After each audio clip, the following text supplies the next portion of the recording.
So, something interesting that I think is a very powerful trait about me is the fact that I'm a very vivid dreamer of sorts. I don't think there's a few dreams that I don't remember, but there are a lot that I do remember. Yeah, have you ever had like dreams that you can remember at all? Yes, I have dreams that I remember when I wake up, and then the day goes on. Like, all I do is walk out of my room or eat breakfast or do something really small, and I can't remember what the dream was, even though seconds ago it was running through my head, and I was wondering why it was so weird. But like way back when I was like little, believe it or not, I actually like not very often, but I like get into like little bits of trouble in school, but only like minor things that we didn't really know were like not cool. Is this when I knew you or before? Before. This was when I used to live in Woodland. Basically, me and one of my friends when I was that age, we got in trouble from like having like a game. I don't remember what the game's called. Like it's an actual game that has an actual name nowadays. It's when you like grip your hands together like with your friend and you push each other and whoever gives first loses. And apparently they thought like we were fighting or something, and we had the job of going around the field that's next to the playground and pick up garbage. Wow. And at that time, you know, when you're kids, like you have like stupid things like we thought garbage was pronounced garbage. Wow, you must have been really young. Yeah, so we decided. So it was like, should we really be saying this? Like, you're right. What should we call it again? How about we just call it garb? Yeah, we'll just call it garb. Which means clothes. Yes. Nowadays, it's like so whenever like I'm trying to word this properly. I am ruining the joke. What's wrong with me? If I said that today, it's like saying like your clothes are trash, dude. You need to up your stinking game. Yeah. That's so awesome. But yeah, but like I never used to get in trouble, and I thought that was like so stupid. And later that day, like that night before, you know, bedtime, because I was younger, it was around like 9 o'clock, I think. I hit the wrong button on my controller. That's what happens when you're telling a story while playing a video game at the same time. But I watched the first bit of the It miniseries, the TV like movie It, with Tim Curry as Pennywise. Okay. And you know, it's not scary, but when you're a little kid, it's like the imagery's kind of freaky. Mm-hmm. So I went to sleep. And I remember, like, it's not like one of those dreams where, like, there's a monster chasing you and you can't get away no matter how fast you run. It's more of, I have control of an evil demonic clown and it does my bidding. Wow. You've been dark and twisted, like, for a while now. But it started out like the clown actually being like against me, and here's the thing: I was the only one that could see the clown. But then when and then it went to like the whole running and can't get away thing. But when it caught up to me, it didn't like try to kill me. It like just stood there and asked what it should do. And I speak English? Yes. And of course, when he said that, I was like, what? So yeah, you just learned something new today. That's hilarious. I wish I had funny stories like that, but I don't. But the reason why I went into that, like when I explained that dream, is for an example of like my vivid dreams, and that I can actually remember them. But there is one dream that I want to discuss, and you and all the rest of my friends already heard this story. This dream I had. So basically, me and my friend Herman, who was a really great friend, we have Like, he's the main person that, like, I go to see comic book movies with and go, like, to the comic shop with and whatnot, and, like, just discuss comics and whatnot. But when we were in high school, we, had a sort of hobby where we would look up old serial killings and, like, play detective in a way. And that's basically what we used to do in Miss Brummett's class all the time during, like, free time in study hall. And, Herman always had, like, for the longest time had theories about Jack the Ripper, you know, the killer who, like, the notorious killer that hasn't been caught ever. Apparently that was in my head one night. And I go to bed, and this is the dream. Me and Herman got so close in our Jack the Ripper theories, and apparently we thought they were so good that we posted them online. So we post them online on a website that was never named in my dream. We'll just call it Detectives Anonymous for right now, I guess. It's a work in progress. But basically, we posted it, and instantaneously, like about 10 minutes later, we had a comment on there, not by anyone real, no one that exists, but for some reason we had a comment on there left by L from Death Note. Oh my god, you crazy bastard. And, of course, this being a dream, we of course believed it was actually him. And we were like, so I was like, dude, we got the attention of the greatest detective in the history of mankind that actually exists and is totally not fake. How dare you doubt our leader's intelligence? And, L was apparently so impressed by our investigative prowess that he sent us free tickets to San Diego Comic-Con. Don't ask why Comic-Con, like why that's the place he wanted to meet, but he sent us free tickets and free plane tickets to San Diego Comic-Con.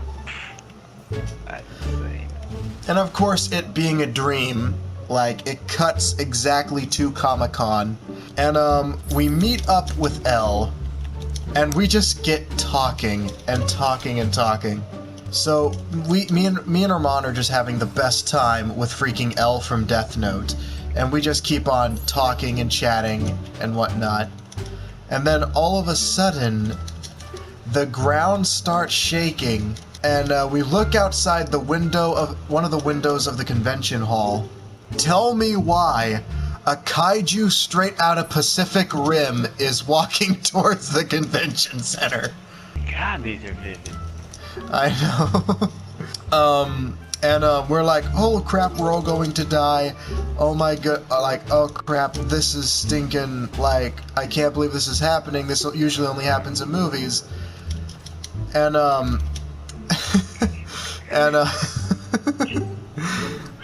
so, L grabs us by the shoulders, like, to, like, calm us down and says, it's okay.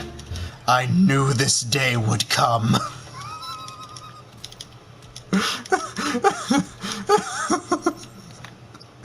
I legit have to pause the game for this part.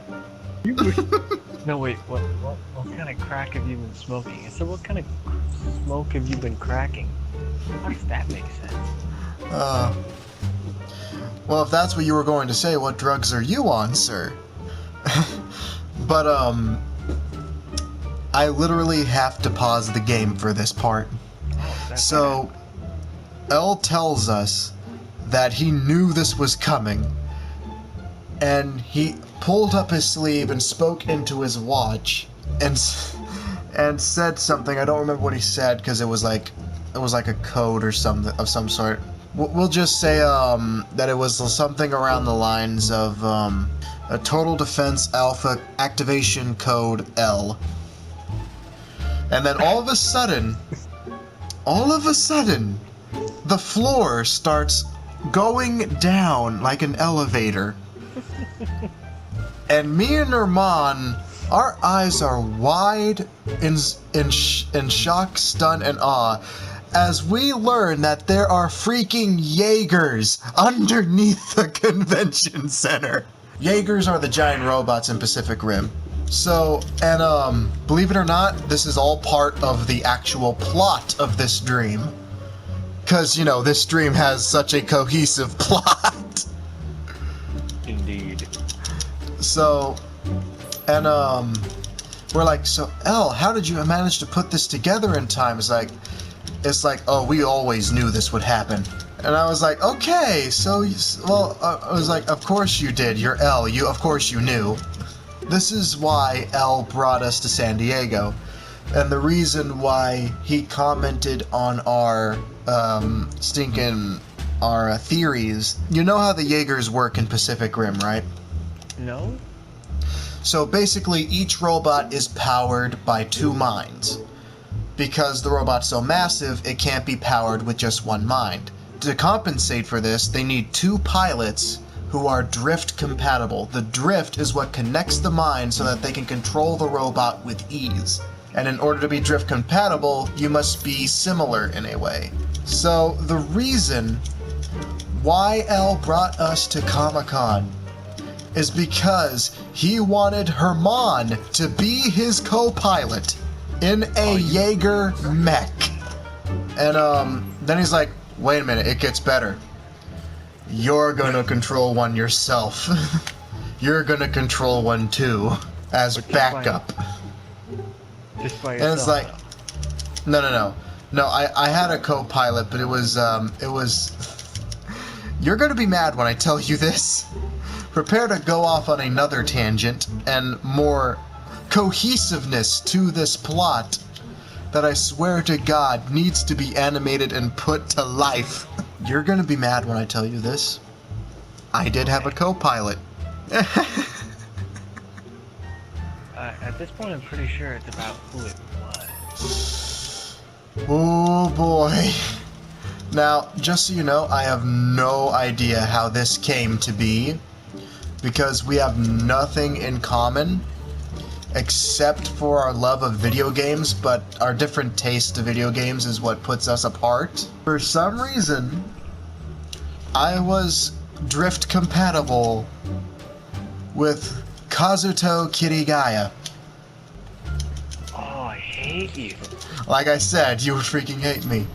I don't know how that came to be, but so we got into the Jaegers. We went out to fight the kaiju. And you know when you're having a really good dream? Like a really, really good dream, and you don't want it to end so that you can see where this is going?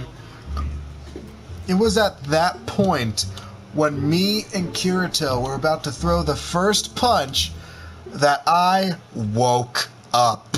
I legit wanted to knock myself unconscious so that I can continue that god of a dream.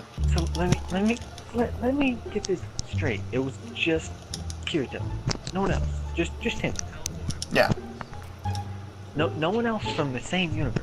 Just him. Nope. And L. Just L. No one else from the Death Note universe. Just him. Correct. And then you and Herman, it's in reality, but with Jaegers. Yes. Fighting kaiju. Yes, in giant mech robots. Fighting kaiju.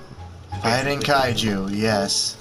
So, to recap in a decent order, me and Herman posted a theory about Jack the Ripper, which led to us going to Comic-Con with L from Death Note, who in turn knew that kaiju were about to attack San Diego, which led to him pulling us underneath the convention center in a hidden elevator that revealed Jaegers underneath the convention center, where Herman and L from Death Note got into a Jaeger because they were drift compatible, and I got into a Jaeger with Kirito from Sword Art Online because we were drift compatible.